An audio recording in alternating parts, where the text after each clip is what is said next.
السلام عليكم ورحمة الله تعالى وبركاته. هبي وناكسن صاحبة جنالك دون جعيل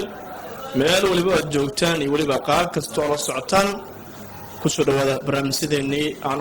ugu talagalnay arrimaha jaceylka. barnaamijkeenan inta badan wuxuu diiradda saari doonaa arrimaha jaceylka. waxaan xusid mudan inaan idiin soo gudbin doono haddii Allah uu wadi ogolaado warbixino sheekooyin qosol leh oo la xiriira arrimaha jaceylka, annagoona inta badan soo xoraayin doonaa sheekooyinka ugu muhiimsan markasta ama sanadkaasi ugu la yaabka badan uguna qosolka badan oo dun jaceyl uu diiradda ku saarayo habba aragtida markaasi daayirta ka samaysan amase kulli faaqan arrimaha jaceylka. barnaamijka halkan caawa waxaan kala socodsiin doonaa maxamed cabdullaahi siidi, dhanka kaamirada waa joker iyo sidoo kale editingkaba. habeen wanaagsan saaxiibadanu subscribe dhaha si aad muuqaalada degdega ah dun jaceyl aad ku heshaan iyagoo markaasi ugu dambeeya habeenada kale farxad badan kala markaasi murugo badan kalana cajiib badan. caaway waxaa rabnaa sheekooyin shorti films ah inaan markaas soo qaadno oo la xiriira arrimaha markaasi jaceylka. caaway hal iyo labo annagoona qeybaha dambe soo qaadan doona hal xiraale aan ugu talagalnay markaasi in aad nagala qayb qaadataan barnaamijka janalka idinkoo markaasi commenti ahaan uga soo aragti celinaya. falcelintiinana halkan ayaan ka shaacin doonaa haddii Allah uu wadi ogolaado. sidoo kale waxaa xusid mudan qaybaha markaasi la xiriira jaceylka iyo arrimihiisa inaan soo bandhigi doono haddii Allah uu wadi ogolaado systemka nidaamka uu ku samaysan yahay jaceylka, waxyaalaha qofka laga doonayo jaceyl ku jiro, waxyaalaha laga doonayo inuu sameeyo, waxyaalaha laga ilaaliyo oo xumaatada u keeni kara jaceylka, iyo weliba waxyaalaha lidiga ku ah falcelinteedana waxaad ka heli kartaa dhammaan janalkan dun jaceyl. haaway sheeko qosol leh ayaan markaasi ahaynaa oo la xiriirta arrimaha jaceylka. dabcan waxa uu ahaa markii qofku ku weynaado iskaabulo, markuu ku weynaado qofku wuxuu laftigiisu qofkaasi ma ahan in uu weynaado xumaato iyo wax la mida, laakiin un jaceylkii uu soo bandhigi lahaa ayaa ka maqan. sheekadan waxay ka dhacday magaalada Dirdhabe, waxayna dhex martay nin iyo xaaskiis iyo weliba laba nin oo markaasi iskaabula. ma xumayn iskaabuliyiin, waxaa usii dheer inay markaasi yihiin dadka isha un wax ka arka amase isha kaliya un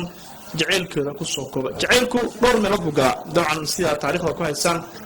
qof waxaa la yidhahdaa jaceylkiisu wuxuu ku kooban yahay afka, qof isha, qof maaragtay qofba meel buu ku kooban yahay jaceylkiisa. laakiin jaceylka dhabta rasmiga waa jaceylka qalbiga qofka taabta oo ku jira markaasi. dabcan qisadan waxa ay markaasi leedahay laba dhalinyaro ayaa dabeecadooda waxay ahayd in ay markasta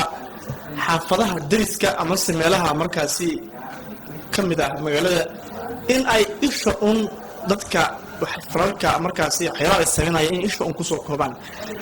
dabcan habeenada ka mid ah ayaa waxaa dhacay aroos weyn oo magaalada Dirdhabe runtii si weyn ugu soo baxay arooskaasi oo inta badan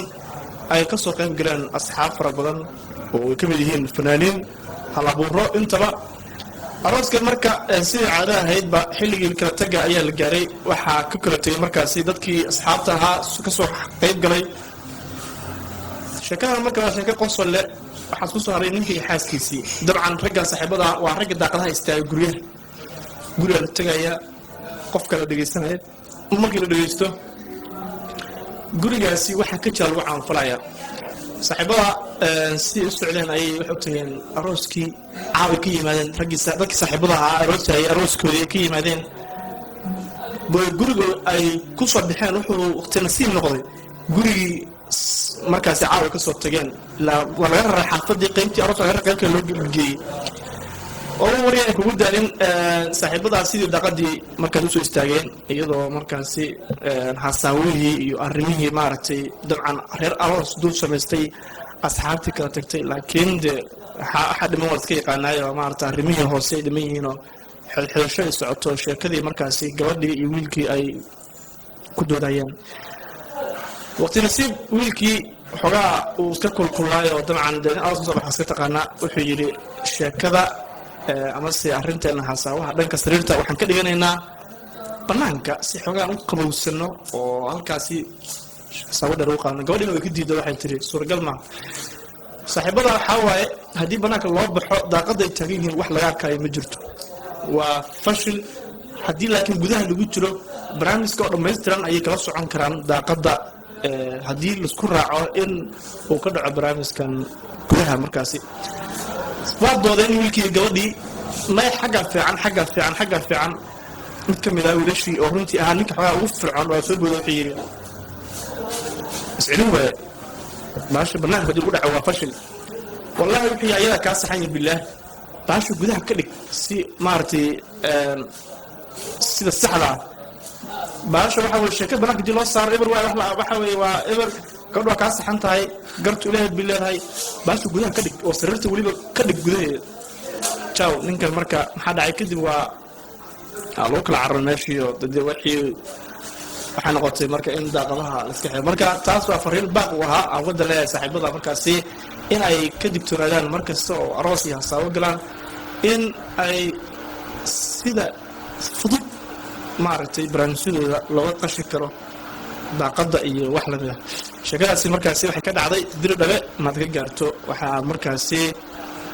halkan ayaan maaragtay iyadoo dhammaystiran qaybaha dambe ayaan kugu soo gudbin doonaa iyo wixii dhacay kadib markii sariirtii arrintii soo afgartay gudaha laga dhigo oo raggii fashilmeen sheekada ku xigtana waxaan ka dhigi doonaa qaybta kale شفلي بوحنا نكي شفتي سساريو شفيق دوتي شفلي بوحنا نكي شفتي سساريو شفيق دوتي شرنا واركا شلايا ضبيا دوتي شرنا واركا شلايا ضبيا دوتي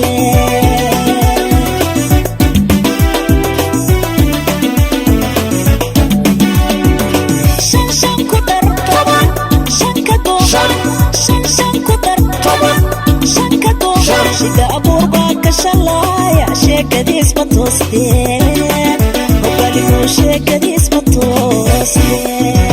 شدا أبور باك شلايا شيكديس بتوستين